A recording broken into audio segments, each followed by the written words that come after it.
Sziasztok! Szeretettel köszöntelek a csatornámon. A mai alkalommal újra a pannonfehér nyulat fogom elővenni, és erről a nyúlról szeretnék egy új videót készíteni. És azért is a pannonfehér, mert ugye már volt egy videó korábban a pannonfehér nyúlról, mint fajtáról. Viszont célom az, hogy szeretném nektek bemutatni egy rövid videóban, hogy miért is tartom a pannonfehéret, a pannonfehér nyulat magát gazdasági szempontból az egyik legjobban megérő tartandó nyúlnak. Mik azok az előnyök, amiket biztosítanak, és honnan is jött ez a pannonfehér nyúl, és hogy miért is tud ilyen különleges eredményeket produkálni. Hiszen ti is tudjátok, hogy olyan különleges eredményei vannak, amelyek sok esetben majdnem minden fajta nyulat megszégyenítenek és a hátuk mögé rangsorolnak. Persze vannak különböző hibrid nyulak, amelyek már ugyanezt a szintet tudják hozni, mint a pannon nyulak, viszont ezeket a hibrid nyulakat tehát saját körülmények között, tehát házi körülmények között tartani nagyon-nagyon nehéz. Nagyon-nagyon nehéz, és ami fontos, hogy úgy igazából szabad tartásban szinte elképzelhetetlen. A pannon viszont egy teljesen más nyúl. És ugye, ha most új vagy a csatornámon, akkor szeretnék egy pár szót mondani magamról. Beregszászi nyúltenyésztő vagyok. 2007 óta foglalkozok nyulak tartásával, és 2015 óta tenyésztem is már őket. Hogy mi a különbség a kettő között, érdemes megnézni a videókat, amelyek a csatornámon megtalálsz. Ugyanis azt a célt tűztem ki elsősorban, hogy népszerűsítsem mindenhol a nyúltartást, egész Magyarországon, Kárpátalján, ahol csak lehetséges, és nem csak a nyúltartást, hanem ezáltal a nyúlhús fogyasztást is. És ebben is segítséget tudjak nyújtani minden olyan kezdő nyulásznak, vagy akár haladó nyúltartónak, akik még esetleg különböző hiányosságaik vannak, mert még egyelőre nem tudták, vagy nem tartanak annyi éve nyulat, és különböző nehézségekbe ütköznek, hogy ezek a nehézségeket könnyedén át tudják hidalni, és ne vegye el a kedvüket a nyúltartástól, nyúltenyésztéstől.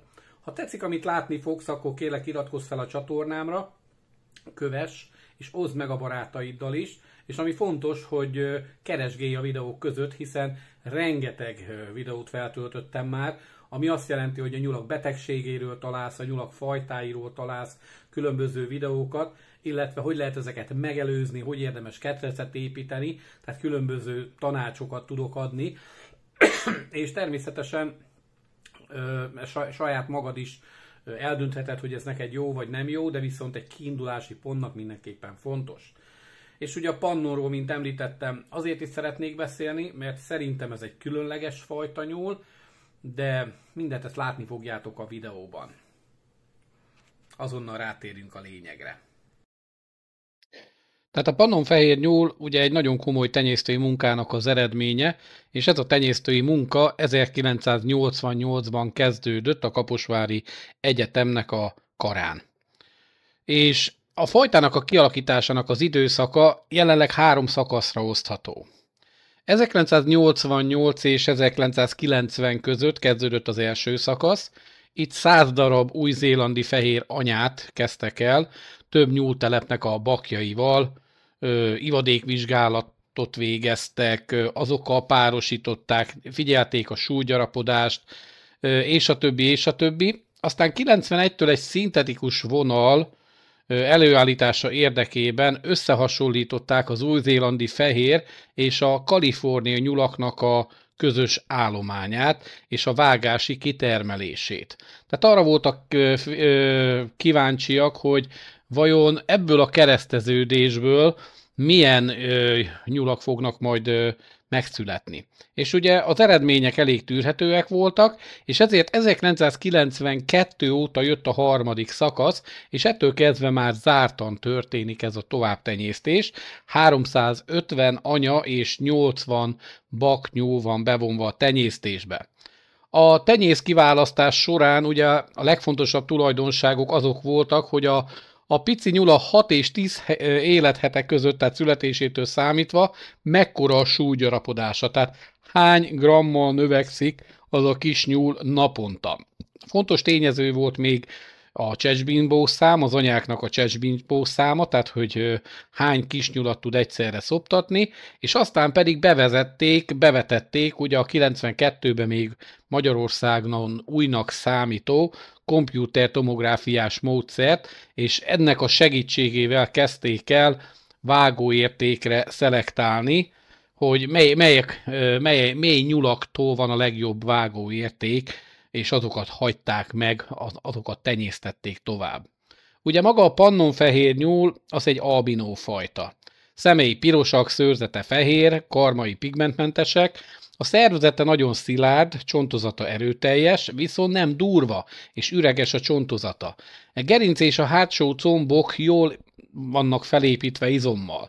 Tehát ezt a fajtát kifejezetten hústermelésre kezdték el szelektálni, küllemi fajta standardja jelenleg nincsen. Tehát hófehér legyen, tehát nincsen meghatározva, hogy például milyen legyen a fejformája, milyen legyen a szőrzete, tehát hogy igazából ezek mindegy kaptafa alá készülnek, a legfontosabb, hogy minél jobb hústermelést állítsanak elő. Ugye fontos, hogy az alomszám, hogy egy adott anyanyúlnak mennyi az alomszáma. Ugye ezt 8,5-9 közöttről indult, most már elértük azt, hogy 9,5 és 13 között vagyunk már 2024-ben, és ugye nagyon szép a súlygyarapodás is, 12 hetes kórra, ugye az első eredmények azt mutatták, tehát 3 hónapos kórra el tudták érni már a 2,5, akár 3 kilót. Most jelenleg ezek a nyulaknál, amit én is elértem, tehát 3 hónapos kórra, és átlagosan olyan anyánál, ahol ugye volt legalább 9-10 darab az alomba, akár a 3,5 kilót is el tudtam érni, és ettől vannak már komolyabb, tehát sokkal komolyabb vonalak is. Hát röviden és tömören ennyit a bevezetőről, de most menjünk tovább, és nézzük meg, hogy az egyetem mit szeretne továbbvinni. Ugye maga az egyetemnek a nyúltenyésztési programja az volt, hogy ez a 3 vonal létrejöjjön. Az első az anyai vonal, a pannonfehér, tehát az apai vonal, és a nagytestű vonal, amit XXL-esnek is hívnak most már, tehát az XXL-es vonal. Ugye az első az anyai vonal, itt az volt a cél, hogy az anya nyúlnak kifejlettkori testsúlya legalább 4-4,5 kg-ot elérje, növekedjen az alomlétszám, a cseccsbimbószám, és jobb legyen a nevelő képesség. Ugye ezt próbálják most is folyamatosan elérni, és elértük azt, hogy az anyai vonal egy kiváló vonal tud most lenni. A másik ugye a pannonfehér, az apai vonal, itt már viszont a kifejlettkori testsúly legalább 4,3-4,8 kg.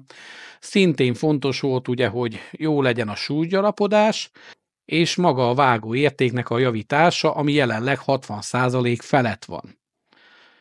A harmadik pedig ugye az XXL-es vonal, másképpen a nagytestű vonal.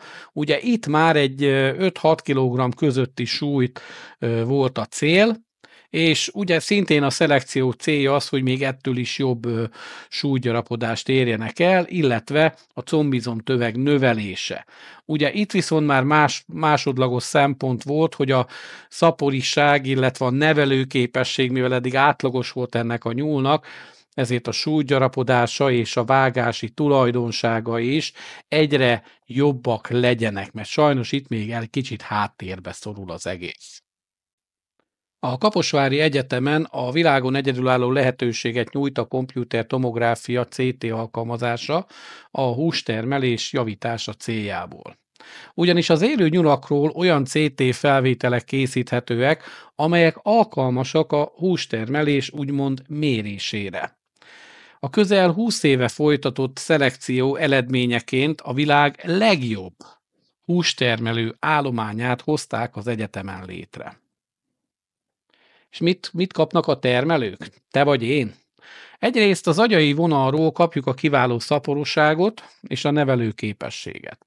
Az apai vonalról szintén a jó szaporiságot, a súlygyarapodást és a kiváló hústermelést, És ugye ezen belül a nagytestű vonal adja a még jobb súlygyarapodást és hústermelést, és ugye nagyon fontos, hogy ezeket a arányokat akkor tudjuk a legjobban elérni, hogyha mind a 3 vonallal rendelkezünk. Természetesen mindenkinek egyénileg kell ezt eldöntenie, én jelenleg a nagytestű vonalat még nem vittem be a tenyésztésembe. A pannonfehér és az anyai vonal fajtatisztán is tenyészthető, éppen ezért én ezt tartottam meg magamnak. Ugye gazdasági szempontokat figyelembe véve számomra tökéletes, hogy ugye amit a pannonfehér tud hozni, ez a 9,5-10 feles alumlétszám, ugye ha az anyai vonallal pároztatom, és itt már lényegesen almonként legalább egy nyúl javulásra számíthatok mindenképpen. Tehát ez egy olyan alomlétszám, ez a 10 feles átlag, ami számomra tökéletesen megfelel. De természetesen mindenki maga dönti el. A nagytestű nyulakat viszont nem javasolják fajtatisztán tenyészteni, mivel kiváló a súlygyarapodásuk és jó a vágási tulajdonságaik, ezért keresztezésben célszerű előállítani, mint befejező bak, tehát itt a bakot érdemes hasznosítani, hogyha megvan az anyai vonal, a pannonfehér vonal, és akkor tudjuk kihasználni ezt a javulást, amit az XXL vonal tud nekünk biztosítani. Hiszen az addigi 2,5 kilogrammos átlag súlyból kihozhatjuk a 2 kg 75 dekát, és ez azt jelenti, hogy 10 hetes óra. És a tenyésztés csúcsa, ahogy itt elmondják a kollégák, a 3 vonal képességének az ötvözése. Tehát anyai vonal, tehát ahogy beszéltük, anyai vonal, a pannonfehér, az apai vonal, és ugye az XXL-es vonal, és akkor garantált a siker mindenképpen.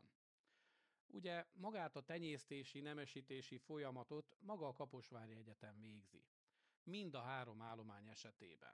Ez nem jelenti azt, hogy te otthon, amit már beszereztél és tartasz, ne kezd el te is odafigyelni arra, hogy a legjobb anyákat hagyd meg, a legjobb bakokat hagyd meg erre a továbbtenyésztésre, hiszen nagyon fontos, hogy te is oda tudj arra figyelni, hogy minőségi legyen és maradjon a te állományod.